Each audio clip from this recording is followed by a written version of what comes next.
साथियों नमस्कार, मैं शशांक मिश्रा, सच की आवाज़ वेब न्यूज़ से।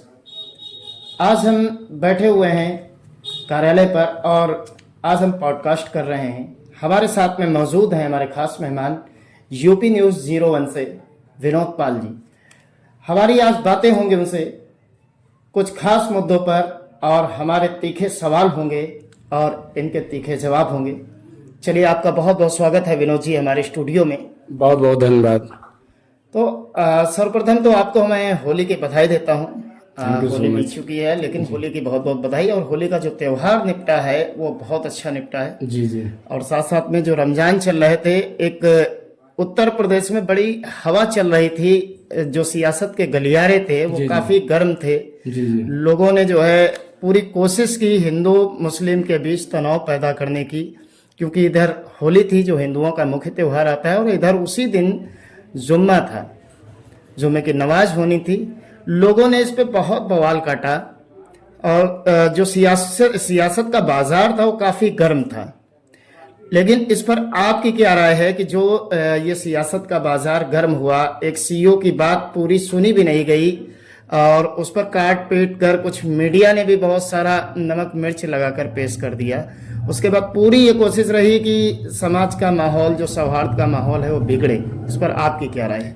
देखिए सर, आपने टॉपिक तो बहुत सही कहा है, क्योंकि वो अनुज चौधरी का संभल का जो सीईओ है, उन्होंने ये टॉपिक उठाया था। हालांकि कुछ यूट्यूबर और कुछ ऐसे होते मीडिया वाले जो कट करके वीडियो को चलाते हैं, तो वो उठाया गया जिस मुद्दा को, वो मुद्दा नहीं बनाया गया, वो राजनीति मुद्दा बन गया फिर। ठीक है सर।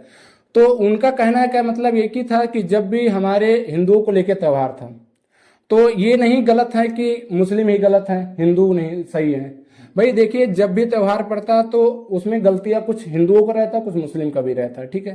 तो उनका मतलब एक ही था कि आज जुमा भी है और आज होली है। तो अगर आप लोग को रंग नहीं खेलना है तो या आप लोग उस टाइम ना निकलिए, और आप लोग को अगर निकलना है, खेलना है, तो फिर अगर रंग कोई ना कोई गलती से डाल भी सकता है, तो डालने से या तो आप भाई कुछ ना बोलिए, क्योंकि इसलिए अगर आप बोलेंगे तो आज त्योहार है, विवाद हो सकता है। और सबसे बड़ी बात ये चीज है कि होली के टाइम में लोग होली कम मनाते हैं, ड्रिंक ज्यादा करते हैं, और सबसे ज्यादा विवाद ड्रिंक को लेकर होता है। बड़ा बड़ा मुद्दा है ये तो एक चीज मैं इस मुद्दे पर थोड़ा सा मैं रोक कर एक बात पूछना चाहूंगा कि क्या जो त्योहार है, होली का त्योहार है, कोई भी त्योहार हो, तो क्या बिना ड्रिंक के अगर त्योहार मनाया जाए तो क्या वो त्योहार अच्छा नहीं बीतेगा? क्या वो त्योहार बहुत अच्छा बीतेगा, लेकिन सरकार की कमाई कैसे होगा? सरकार को राजनीति कैसे होगा? जब एक दूसरे से गरीब लोग आपस में लड़ेंगे, मरेंगे, तब जाके उस गलियारों में क्षेत्र के जिस तरीके से राजनीति का होगा। तो सरकार, सबसे मेन मुद्दा उसका यही है कि आप कुछ भी करो, लेकिन जब चर्चाएं आए, ये दिखाई दे कि कोई भी त्योहार है, चाहे वो हिंदू का चाहे मुस्लिम को हो, तो कुछ ऐसा कांड करो कि वो बीच के लोगों के आपस में टकराव हो और हम लोग राजनीति के गलियारों में मुद्दा विनोद जी, उठाएं। एक चीज आपने देखी होगी, एक बहुत अच्छी मिसाल उत्तर प्रदेश में पूरे हिंदू के साथ साथ मुस्लिम भाइयों ने बहुत अच्छी मिसाल पेश की। पूरे उत्तर प्रदेश में जो सियासत का गलियारा बहुत ज्यादा गर्म था, तो यहाँ की जो आवाम थी, चाहे वो हिंदू की हो या मुस्लिम की हो, पूरे तौर से उन लोगों ने होली और जुम्मा दोनों इतने प्यार से मना लिया। उसके बाद से आज 17 तारीख हो गई है, सियासत का जो बाजार गर्म था वो पूरे तौर से ठंडा नजर आया। नेताओं की बोलती बंद हो गई, यानी जो नफरत फैलाने का कार्य कर रहे थे उसको जो आवाम थी, जनता थी, उसने बिल्कुल प्रेम से पाट दिया। कई तस्वीरें तो ऐसी भी आई, अपने लखनऊ की तस्वीर एक ऐसी आई थी कि होली का जुलूस निकल रहा था जी। और कुछ मुस्लिम बंधु थे, उन लोगों ने पानी की बोतल्स वगैरह की व्यवस्था करके उनके ऊपर गुलाल अबीर सब कुछ जी खेला। जी जी। तो ये लखनऊ से एक बहुत बड़ी चीज, यानी उत्तर प्रदेश का की जो राजधानी है, वहां से एक पूरे प्रदेश में संदेश गया कि ये जो राजनीति करने वाले लोग हैं ये गलत हैं। और तब से आज तक 17 तारीख भी हो गई है, लेकिन देखा जाए तो पूरे तौर से अब जब सब कुछ अच्छा निपट गया है तो उस पर सारे लोग खामोश हैं। अब क्या आपको ये लगता है कि ये जो राजनीतिक लोग हैं, अभी रमजान और ईद बाकी है, तो ये अब एक तो इन लोगों का मिशन फेल हो गया, पूरी तरह से कोशिश की गई कि किसी न किसी तरह से सौहार्द बिगड़े और उस पर जो राजनीतिक रोटियां हैं उससे की जाए, बिल्कुल बिल्कुल। लेकिन ये मिशन उन लोगों का फेल हो गया। जी। अब क्या कोई दूसरा भी वो इस तरीके का कदम उठा सकते हैं लोगों को बरगलाने का? देखिए, समस्या इस बात का है हमारे भारत में कि अगर जो शिक्षा का ज्ञान लिया है और जो जमीनी का ज्ञान लिया है वो कभी भी जातवादी में भय नहीं रखता है कि आप हिंदू हो, मुस्लिम हो, सिख हो या ईसाई हो। देखिए, सरकार हो या कोई भी प्रशासन हो, जब तक हमारे आपके बीच में संगठन नहीं रहेगा तब तक कोई कुछ नहीं कर पाएगा। और तीसरी बात यह कि सरकार कोई भी हो, जब वो मंच पे चढ़ते हैं तो ऐसे से बयान वो करते हैं, वो भड़काऊ बयान देते हैं, हम आपस में लोग जाते हैं टकराते हैं। आप बताइएगा, जब भी किसी भी सरकार की रैलियां होता है तो उस रैलिया में जयकारा लगाने के लिए, उस रैलिया में इकट्ठा होने के लाखों लाखों की भीड़ ही ये गरीब के जनता लोग होते हैं। एक विधायक और सांसद का लड़का जब आता है तो उसको भी तो उसी रैलिया में खड़ा होना चाहिए ना। वो क्यों विधायक के अपने पिताजी के बगल में बैठता है? तो उसका बाप सांसद है तो उसका बेटा तो वहां। और गरीब के जनता जिसके पिताजी नेता यहाँ गाड़ी चलाते हैं और टाइम पे पगार नहीं पाते हैं और गेट खोलते हैं, सलाम ठोकते हैं, उनका बेटा के सर पे ये सवार है कि हिंदू खतरे में है, हमारा धर्म खतरे पे है। मुस्लिम लोग के कुछ लोग के उनके धर्म खतरे में, हिंदू में कुछ लोग का उनका धर्म खतरे पे है। तो देखिए, सबसे बड़ी समस्या यही चीज है कि हिंदू और मुस्लिम, ये दो चीजों को लेके इस भारत में राजनीति बहुत दबा के होता है। ठीक है, देखिए विनोद जी, एक बात मैं कहना चाहूंगा, न हिंदू खतरे में है न मुस्लिम खतरे में है जी। क्योंकि एक बात हमारे बुजुर्गों ने कही है, मजहब नहीं सिखाता आपस में बैर रखना। हिंदू है हम, वतन है हिंदुस्तान हमारा। जी जी, बहुत ये जमाने से चला आ रहा है। जी। खतरे में कौन है? चलिए, आप हमारे पत्रकार साथी हैं तो हम पत्रकारिता से जुड़ा हुआ ये सवाल अब करते हैं, क्योंकि काफी टाइम हम लोगों ने व्यतीत कर दिया है राजनीति की चर्चा पर। जी। अब हम बात करते हैं कि पत्रकार जो लोकतंत्र का चौथा स्तंभ माना जाता है जी। और हमारे संविधान की धारा 19(1) में अधिकार भी दिए गए हैं, जी, जी। अभिव्यक्ति की आजादी भी दी गई है, पत्रकार को सवाल उठाने की भी इजाजत दी गई है। जी जी। लेकिन कई सारी घटनाएं भी, हाल की ही अगर हम घटना पे जाते हैं तो हमारे बगल में, राजधानी के बगल में सीतापुर जिला आता है, वहाँ दैनिक जागरण जो एक नामी अखबार है, जी जी। उसके पत्रकार थे राघवेंद्र वाजपेयी जी, और भी कई सारे झारखंड सहित देश में तमाम हिस्सों में गए। तो पत्रकारों के साथ कुछ ऐसी घटनाएं हुई, उनकी हत्या हो जाती है क्योंकि सिर्फ वो सच बोलना चाहते हैं। जी जी। आज हम आप भी उसी लाइन में हैं। जी जी।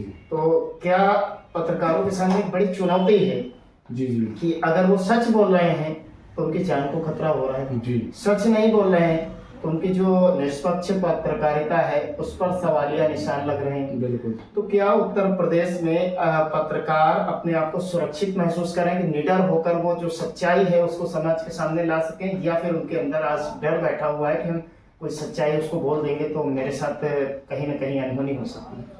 देखिए, कहते हैं कि भारत में उगे हुए मक्कारी के पौधे इस भारत में इतना तादाद बढ़ गए हैं कि एक पत्रकार अगर सच दिखाया जाएगा तो या तो उसे जेल भेजा जाएगा या तो उसे मार दिया जाएगा।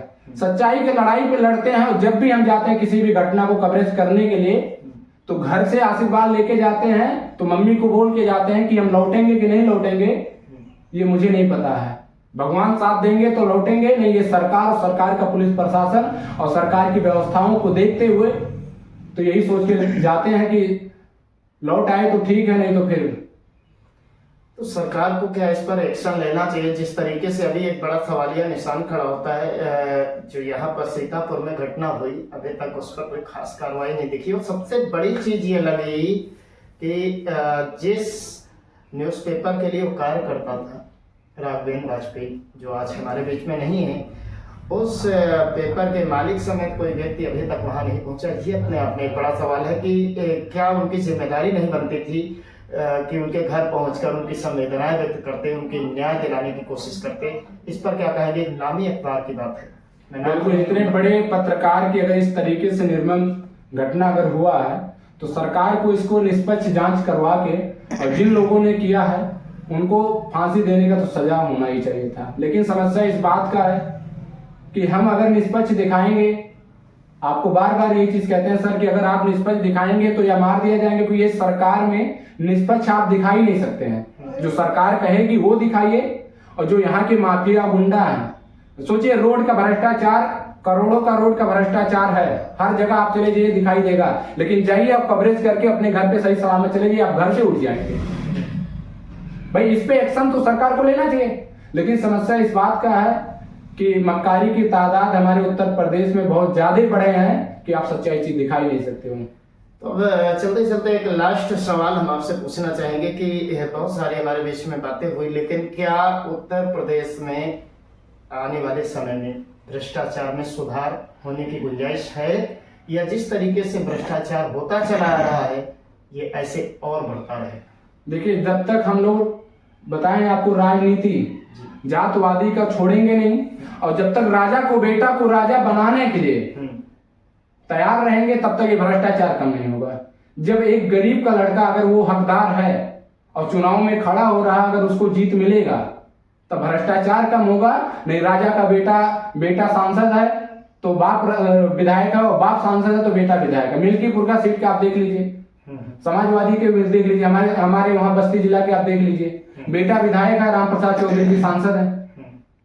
तो ये जो बूथ अध्यक्ष बने बैठे हुए हैं, जो कार्यकर्ता बने बैठे हुए, जो 20-20 साल तक संघर्ष कर रहे हैं, कि उनको भी सपना है कि नहीं कि हम भी एक दिन ब्लॉक अध्यक्ष बन जाए, हम भी जिला पंचायत बन जाए, हम भी ब्लॉक प्रमुख बन जाए, हम भी विधायक बन जाए। हर तो सरकार कहती है कि गरीबों के लिए हम काम करते हैं, जाइए विधायक का टिकट आप भी ले लीजिए। बड़ा मुद्दा आपने बता दिया। गरीबों के लिए आजादी के बाद से ही लगातार एक नारा हमारे देश में गूंजता रहा, गरीबी हटाओ, गरीबी हटाओ।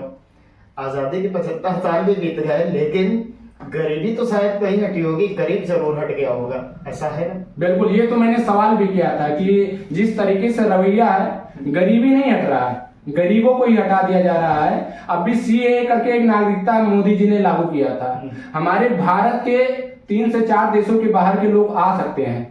हमारे क्या देश में जनसंख्या कम है?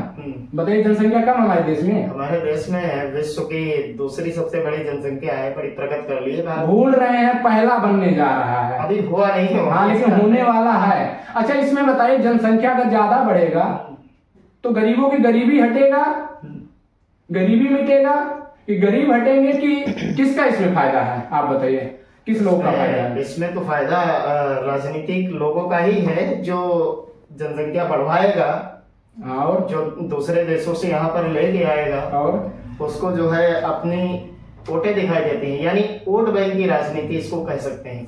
सिर्फ देश से कोई लेना देना नहीं, यहाँ की जनसंख्या बढ़े, गरीबी और बढ़ जाए, कोई दिक्कत नहीं है, लेकिन वोट बैंक में कहीं से कोई सेल नहीं होती। देश को सरकार नहीं चला रहा है, बिजनेसमैन चला रहे हैं राजनीति, और बिजनेसमैन का एक ही मकसद है कि हमारा प्रोडक्ट 10 लोग यूज कर रहे हैं, जब जनसंख्या ज्यादा बढ़ेगा तो 10 से 15 लोग यूज करेंगे। तो सरकार जब बिजनेसमैन ही चला रहे हैं तो सरकार का फायदा है, तो सरकार का फायदा तो बिजनेसमैन का फायदा, तो बिजनेसमैन पैसा खर्च कर रहे हैं, सरकार को जो कह रहे हैं सरकार वो चीज कर रही है। गरीब मर रहे हैं, गरीब भूखमरी हो जा रहा है, गरीब शिक्षा नहीं पा रहे हैं, गरीब पहनने को सही से नहीं पा रहे हैं, खा नहीं पा रहे हैं। मोदी जी तो कहते हैं कि हम तो राशन दे रहे हैं, इतने करोड़ का राशन हमारे भारत में दे रहे हैं। अरे बहुत महान काम कर रहे हैं। हम तो सोचते हैं कि इस भारत में राशन ही बंद होना चाहिए, ऐसा सब लोग हर एक लेवल का हो जाए।